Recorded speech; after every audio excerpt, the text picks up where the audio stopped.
자, 그러면 2019년 2회 건축설비 기출문제 해설을 해보도록 하겠습니다. 1번입니다. 61번.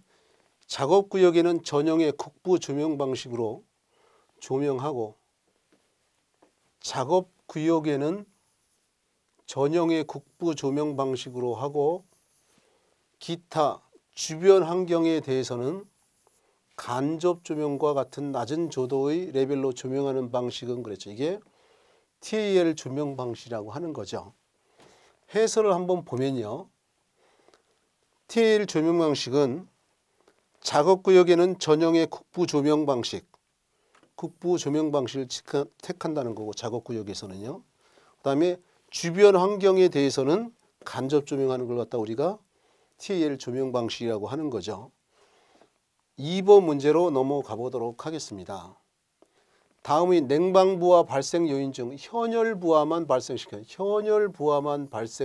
것은 그랬죠. 요 인체 발생 열량은 현혈하고 잡열을 둘 다 발생하는데, 예를 든다면 내 몸에서 열이 나잖아요. 36.5도. 그 다음에 내가 판선한 말로써 지식을 전달하는데 내가 말하다 보면 입에서 습기가 나오죠. 그래서 습기가 잡열인 거죠. 그래서 현혈과 잡열을 둘 다 발생한다. 이렇게 현혈하고 잡열을 둘 다 발생시키는 거고, 벽체로부터의 취득 열량은 이거는 현혈만 발생하는 거죠. 답이 2번이고요.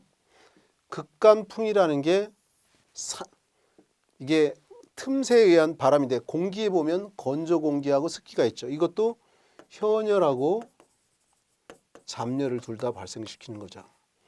외기라는 거 바깥의 공기죠. 역시 공기에 보면 일기에 보면 온도 몇 도, 습도 몇 퍼센트 얘기하죠. 이것도 현혈과 잡열을 둘 다 나타내는 거죠. 그래서 답은 2번이 된다. 해설에 보면요.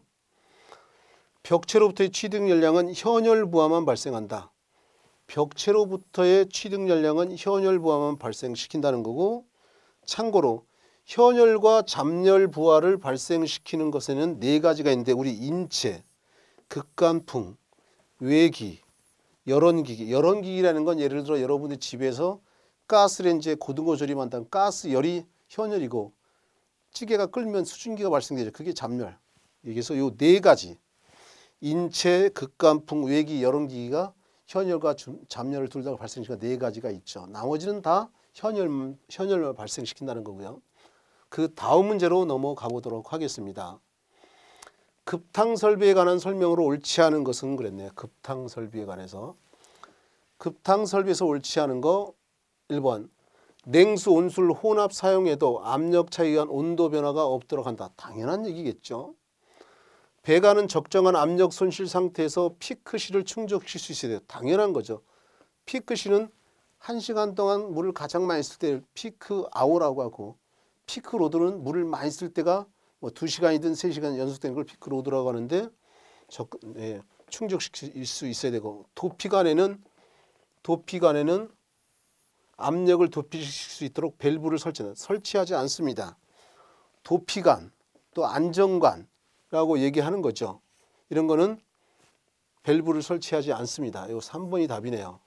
4번은 맞는 거니까 보면 밀폐형 급탕 시스템에는 온도 상승에 의한 압력을 도피시킬 수 있는 팽창 등의 장치를 설치한다. 도피관을 통해서 이상 압력이라든가 늘어나는 물들을 배출시켜 주는 거죠.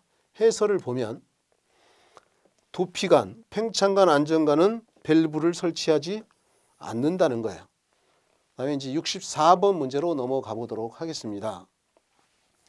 가스 사용시설의 가스 계량기에 관한 설명으로 옳지 않은 것은 그랬습니다. 1번 질문에 가스 계량기와 전기 전멸기와의 거리는 30cm 이상. 맞습니다. 그 다음에 가스 계량기와 전기 계량기와의 거리는 60cm 이상. 그다음에 가스 계량기와 전기 계폐기의 거리는 60cm 이상 맞죠. 4번 질문에 공동주택의 경우 가스 계량기 일반적으로 대피 공간에 주방에 설치한다가 아니라 설치하지 않습니다. 그러면 이 대피 공간은 비상시에 쓰는 거잖아요. 그래서 어디 쓰냐? 다용도실.